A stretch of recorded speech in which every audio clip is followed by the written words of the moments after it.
Hello everyone. I wanted to place this trigger warning in front of all of my videos for this series because it has to do with teen suicide and the attempt of suicide in general.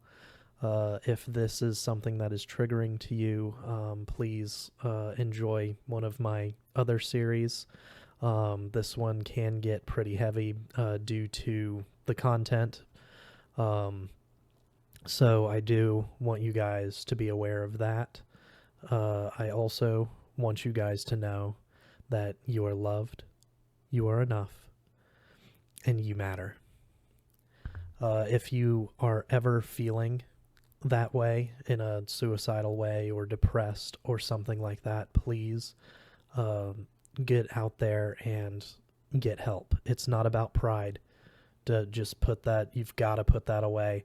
If you are having a rough time, talk to somebody, talk to family, talk to a friend, talk to just a random stranger at the bus stop or something.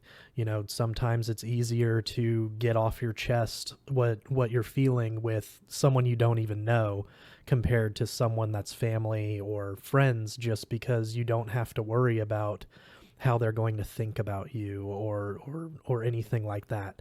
You gotta get those feelings out. I've got a couple of numbers here for those that may feel the way that they might be feeling. The purpose of this entire series is to bring awareness to teen suicide and suicide in general. So I do want to give you guys a couple of numbers. The first one, it's pretty simple. It's only 3 numbers. Call 988.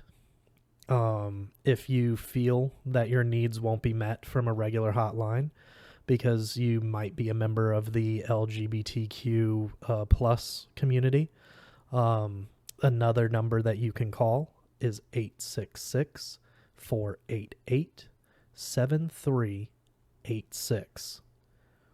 Stay safe, love each other, and help those in need. The world is better with you in it. Thank you. Now enjoy the episode.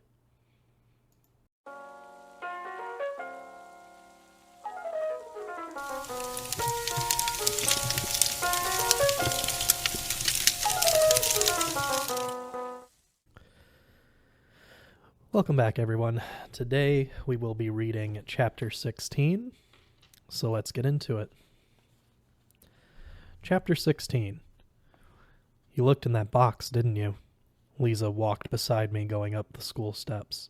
She climbed really fast. Talked too fast, too. I told you not to look in that box. You deserve that black eye. Sorry. I didn't want to tell her what was in the box. Not telling. She glared straight ahead as we got to the top. Don't tell me you're sorry. You promised me you wouldn't do that. Sorry. I mean, not sorry.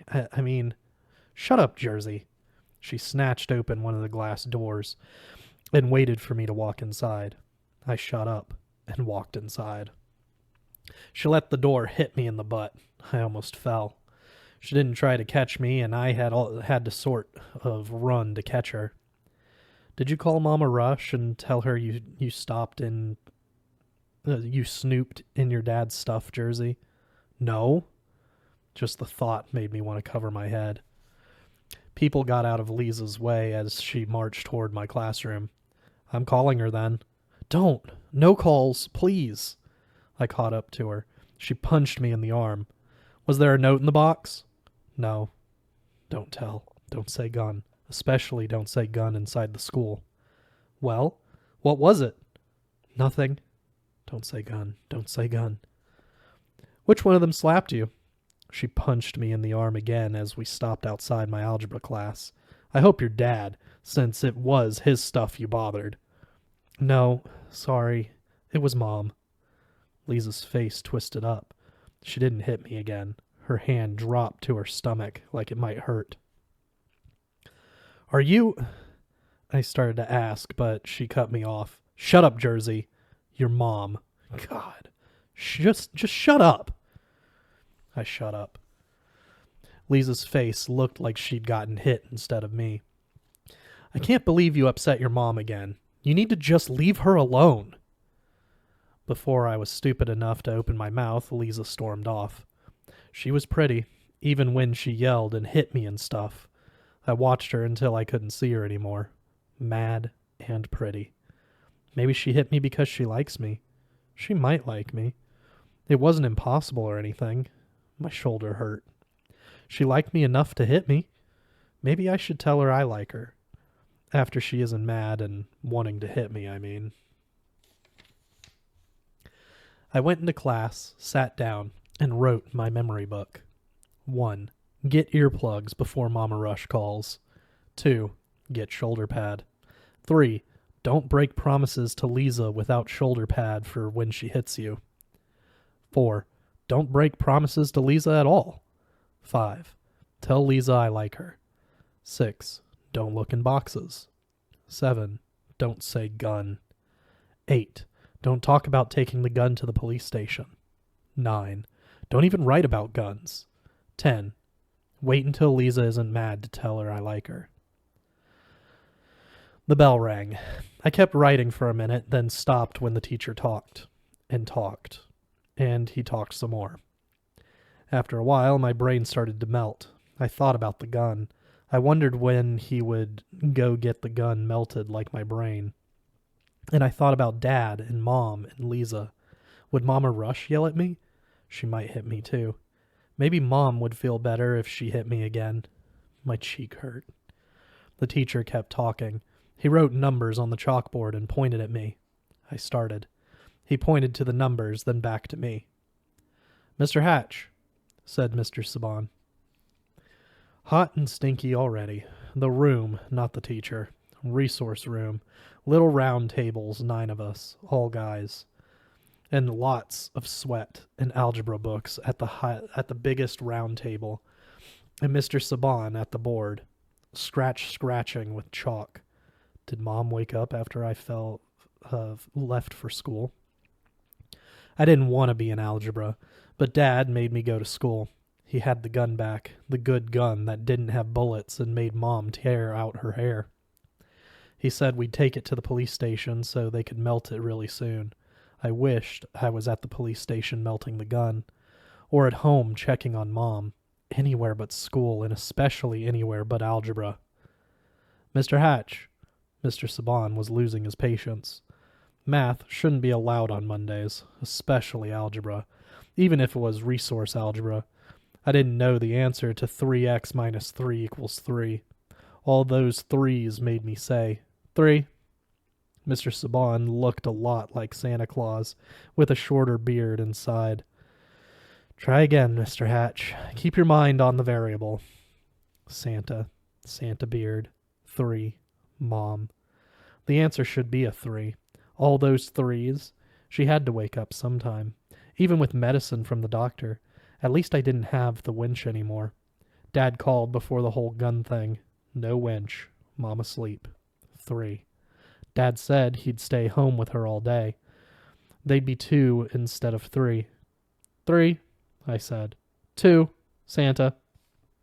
Mr. Saban shot a look at the empty chair beside me, where the winch would be if Dad hadn't de-winched me.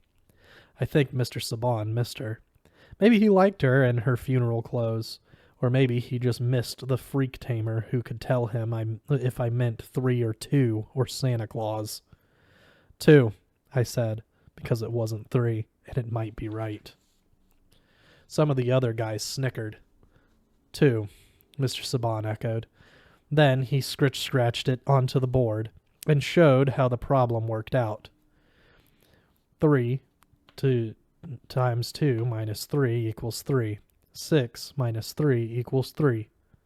I got it right, sort of, by accident. I always figured the first number I'd get right would be 666, mark of the devil. If the movies and preachers were right about that. Devil, Santa Claus, 2. Nobody snickered or said anything. Mr. Saban went back to scratching, but this time he asked somebody else for the answer. Mom was probably so mad at me, she never wanted to talk to me again.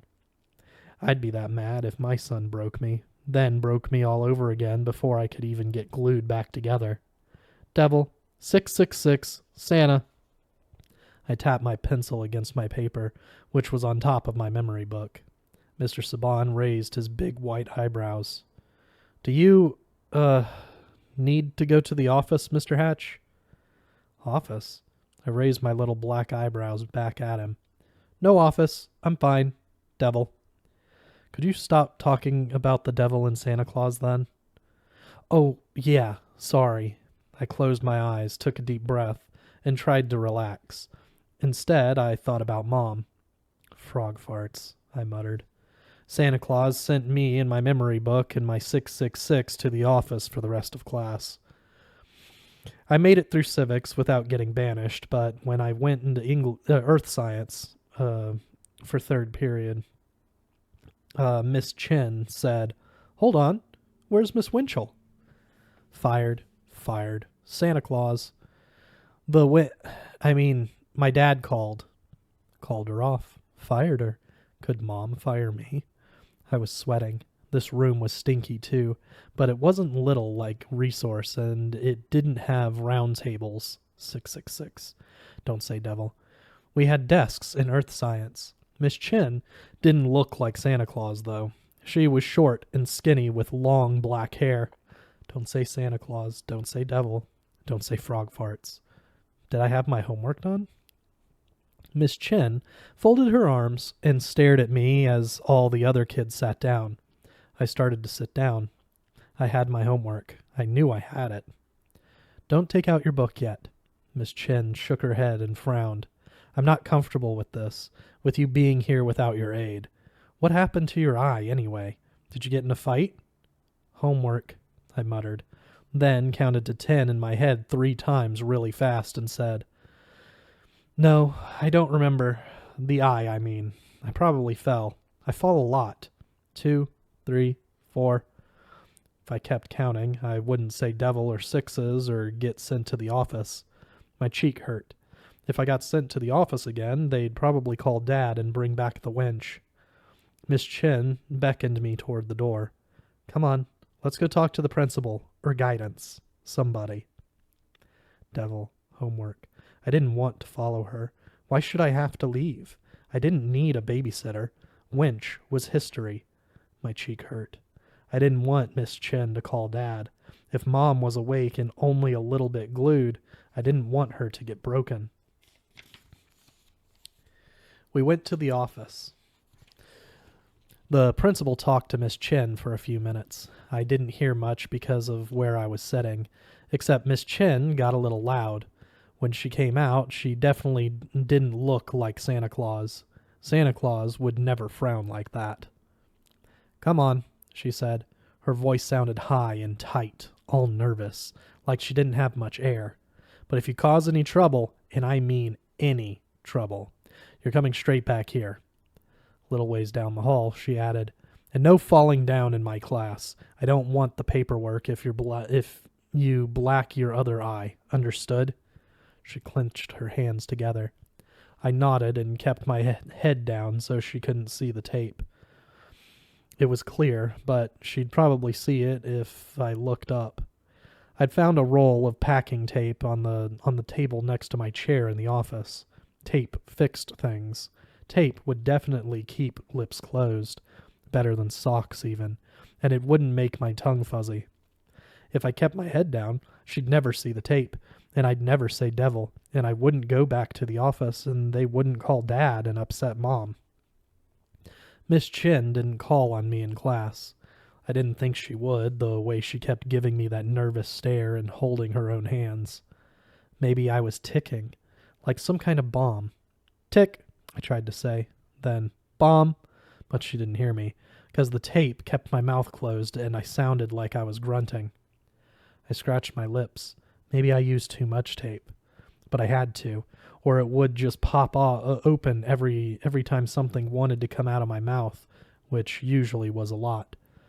But earth science was all about convection currents and inner and outer mantles and asthenospheres and stuff. I couldn't even say asthenosphere right in my head, so I didn't much want to say it out loud. My eyes drooped.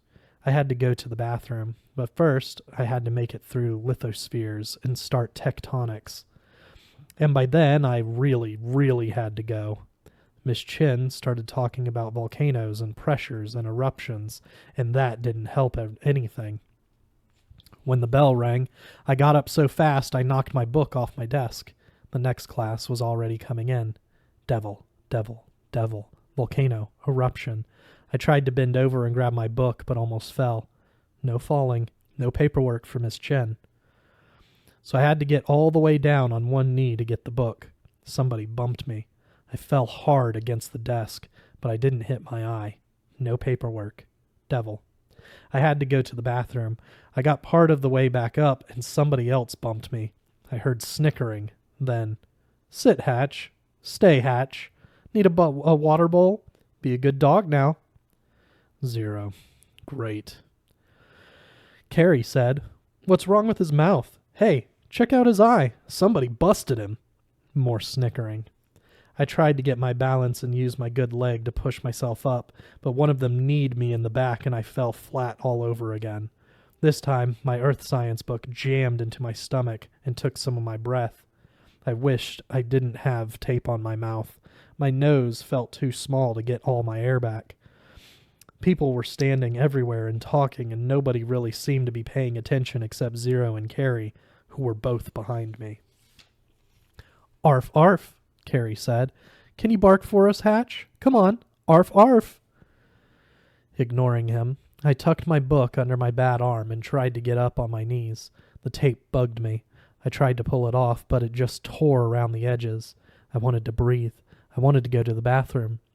A foot pushed against my back. I said bark. I'm not letting you up till you bark, loser. Fine, whatever. I'd bark. If I could get the tape off my mouth. If I didn't bark, he'd push me down again, and I had to go to the bathroom. I needed to breathe. Devil, volcano. The tape wouldn't come off. "What are you doing?" Zero's voice sounded closer, like he was bending down. The foot stayed planted on my back, pushing just a little. "What's that on your mouth?" "What? Hey, cut that out!"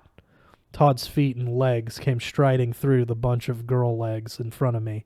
He sounded pissed. Volcanoes. He'd probably black my other eye.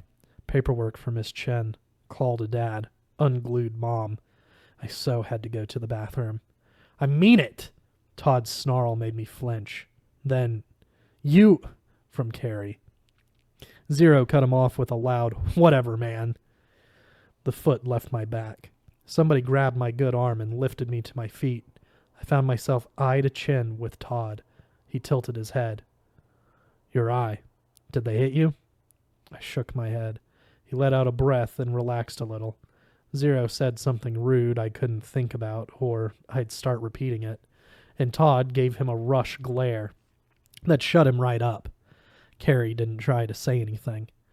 Todd kept staring at me. "What is that? Did you put tape over your lips?" I nodded and thought about the bathroom. He rolled his eyes. For a second, he looked just like Lisa, and just like the Todd I knew before I broke everything. Then he glanced around the room and frowned and let my arm go. "Can you get it off?" he asked quietly. I shook my head. "Here." He reached up and dug his nails under the tape on both sides. "This is gonna hurt. You ready?" I shook my head. "Too bad." His frown got deeper. "Hold your breath." I closed my eyes again. Todd ripped the tape clean away. Some of my lips went with it. Todd threw the tape down like it had rabies. I clapped my good hand over my mouth and said words head-injured people weren't supposed to say. Miss Chen picked that minute to bring her clenched hands back into the room. "Jersey Hatch!" she shouted. "You will not use that kind of language in my classroom. Come here this instant." I kept my hand over my mouth and looked at Todd. He shrugged like, "Hey man, you're on your own with this one." Then he turned around and walked off, all cool and mad-like all over again. Wondering if I had any lips left, I managed to stuff earth science in my backpack next to my memory book and make the walk to Miss Chen. Almost everybody from the next class was sitting down now. If I didn't go to the bathroom soon, I'd die. I'd just die. When I got to the front of the class, Miss Chin grabbed my arm, and I knew she meant to march me to the office. The bell rang. Everything went quiet. She narrowed her eyes and said, "God, did you kiss sandpaper or something?" "No, don't answer that. Just. She let me go. "Go to the nurse's station, okay? You're bleeding." I went to the bathroom instead. Volcanoes and tectonics and convection currents and all that stuff. What a relief. And I managed to go without dropping anything or peeing on myself, and I zipped my fly. When I washed my hands and looked in the mirror, I knew I did need to see the nurse. My top lip was split down the center, and it kept bleeding even when I held toilet paper against it for a minute. If I didn't let the nurse fix it, it'd get on my shirt, and Mom would see it, and she might unglue over that. It was hard to get the toilet paper to stick to my lip, but it finally did, and I picked up my backpack and started out the bathroom. I didn't have a pass to be in the hall during class, but I figured the toilet paper bloody tape lip would be enough. I opened the door and walked straight out, almost knocking into a girl coming out of the girls' bathroom. For once, I managed to catch somebody and do the steadying. "Jersey?" the girl said, startled. Thanks." I let Todd's girlfriend go in a hurry. My heart beat really fast all of a sudden, and I opened my mouth to say something intelligent. That's when I remembered the toilet paper and blood and stuff, but my fly was zipped. "Sorry," I mumbled. I pulled off the toilet paper and my lip bled. Her dark eyes got bigger. She picked at the collar of her white shirt. "What happened?" I shrugged. "Nothing. Tape. My mom." "Did Todd do that?" She picked her shirt harder. "Because if he did, No. He pulled my lips off. No, lips. He helped me." She eased up on her collar, then lowered her hand and rubbed the leg of her jeans. It wasn't so stinky in the hall. I could smell her perfume, and it wasn't so hot, and I didn't need to pee. She had a red hall pass in one of her hands. Her nail polish was red, too. She was really pretty. Not as pretty as Lisa, but definitely nice to look at. I knew she wasn't Alana now. She wasn't. She wasn't Alana. "Cheerleaders," I muttered. "Peanuts. Lips. Sorry. What's your name?" The girl laughed. "Malin." "Malin. Doesn't sound like Alana." I started to cover my mouth, but she caught my hand. "Don't. It's okay. You need to go see the nurse." "Going." I nodded. Then the rest erupted like one of Miss Chin's volcanoes. "Did I do something awful? To Todd, I mean? Did he tell you? There was this girl, and she told me I'm so self-centered. You're so self-centered, I bet you think I'm mad at you. She said that, and Todd and I had a fight. Only, I don't remember. You're so self-centered, I bet you think I'm mad at you." Malin, not Alana, just looked at me. "I'm sorry, I have no idea what you're talking about." "Somebody said that. I was selfish. Self-centered." I stammered idiotically. "Somebody should have said that, right?" She smiled and shrugged. "It's okay," I said, not wanting to be more stupid. "Sorry, I didn't mean to be a volcano." My lip bled into my mouth. I wiped it with the back of my hand. "You should go on to the nurse." "Malin!" Miss Chin's voice sliced through the quiet hall. "Did you lose something in that bathroom? Get in here. The quiz is starting." To me, Miss Chin said, "Do I need to take you to the nurse's office?" I didn't need pragmatics to know she wasn't being nice. "Maybe you and Todd can talk soon." Malin waved at me. "Good luck." Then she turned around and jogged over to Miss Chin. "Volcanoes," I called after her. "Eruptions." Miss Chin glared at me and made a shoo motion with her hand. I shooed. That's it for this week. We'll see you guys next week with Chapter 17.